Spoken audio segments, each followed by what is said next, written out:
اچھا اب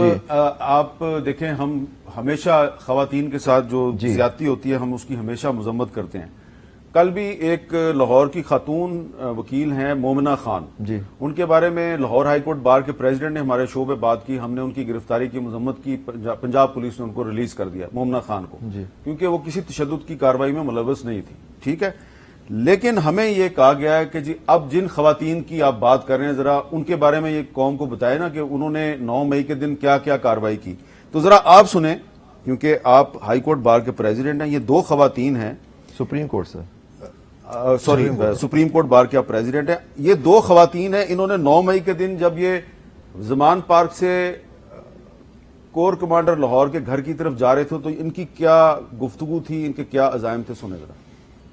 اس کے گریبان پہ ہاتھ نہیں ڈالنا چاہیے تھا, اس کے گریبان پہ ہاتھ ہمارے گریبانوں پہ آتا ہے اور وہ ہاتھ توڑیں گے جو ہمارے گریبان. انہوں نے ہمارے خان کو گھسیٹا ہے نا, ہم بھی ایک باپ کی اولاد ہے, ان کو بھی سڑکوں پہ گھسیٹیں گے انشاءاللہ. اب یہ بتائیں کہ یہ خواتین کیا پرامن احتجاج کرنے جا رہی تھی؟ نہیں, یہ جو بھی یہ بات کر رہی تھی, لیکن اس سے یہ نہیں کہہ رہی تھی کہ کہاں, یہ مجھے نہیں پتا یہ کہاں کا کہہ رہی تھی, کہاں جا رہے ہیں. لاہور میں جا رہے ہیں, لیکن یہ کہیں نہیں, جو آپ نے سنوایا اس میں یہ نہیں لکھے کہ کس کا گریبان پکڑ رہے ہیں جا کے. لیکن دیکھیے اگر انہوں نے کوئی بات کی اور یہ دیکھیے بات کرنا اور اس کو ایگزیکیوٹ کرنا, جب آپ کا اس وقت ہوتا ہے یا تو آپ اس میں پکڑیں کہ جی آپ نے منصوبہ بندی کی, ابیٹمنٹ جو ہوتا ہے, یا پھر آپ نے کرائم کیا تو آپ کو اس کے حساب سے آپ اس کو پکڑیں, انویسٹیگیٹ کریں, اس کے سزا دلوائیں عدالت میں لا کے. لیکن کسی کو جو باتیں سننے میں آ رہی ہیں, مجھے نہیں پتا یہ صحیح ہے, human rights commission of Pakistan کہاں ہے, لیکن ہم نے جو باتیں سننے میں آ رہی ہیں, احسن بھائی موجود ہیں, وہ اس میں زیادہ روشنی ڈال سکیں گے کہ جو وہاں تشدد کیا جا رہا ہے, ہم سن رہے ہیں ان کو حراست میں,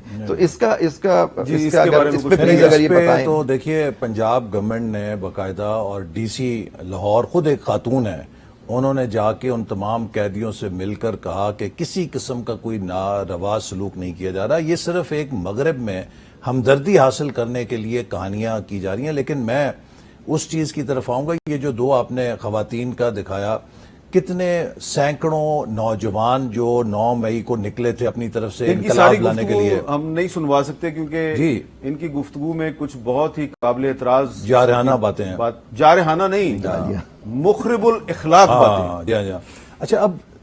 حامد صاحب میں آپ کو یہ کہوں گا کہ یہ بیچارے جو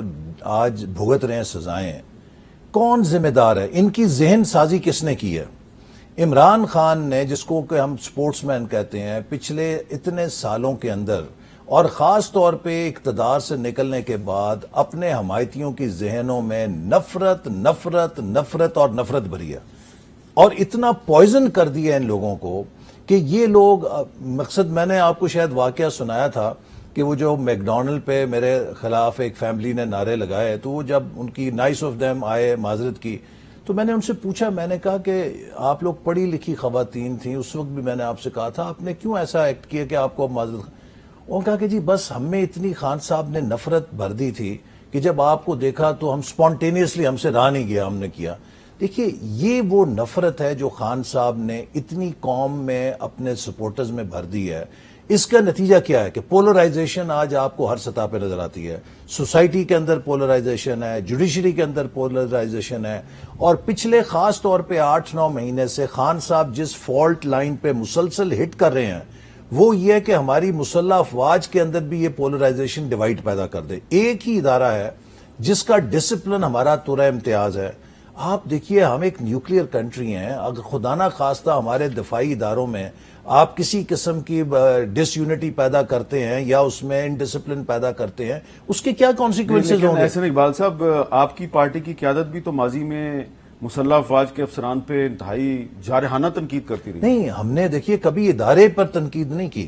اور اگر نواز شریف صاحب نے گجرانوالے میں جنرل باجوہ صاحب کا اور جنرل فیض صاحب سے سوال پوچھے تو 5 منٹ کم از کم انہوں نے ادارے کی توصیف پہ بھی لگائے کہ ہماری ادارے سے جنگ نہیں ہے, چونکہ پاکستان کی جو دفاع ہے اس کے لیے ہمارا فوج کا, ہمارا اس پہ اختلاف رہا ہے کہ سیاست میں عمل دخل نہیں ہونا چاہیے فوج کا, لیکن فوج کا جو دفاع کا اور ایک سیکیورٹی کا رول ہے اس پہ تو کبھی کسی کو اختلاف نہیں.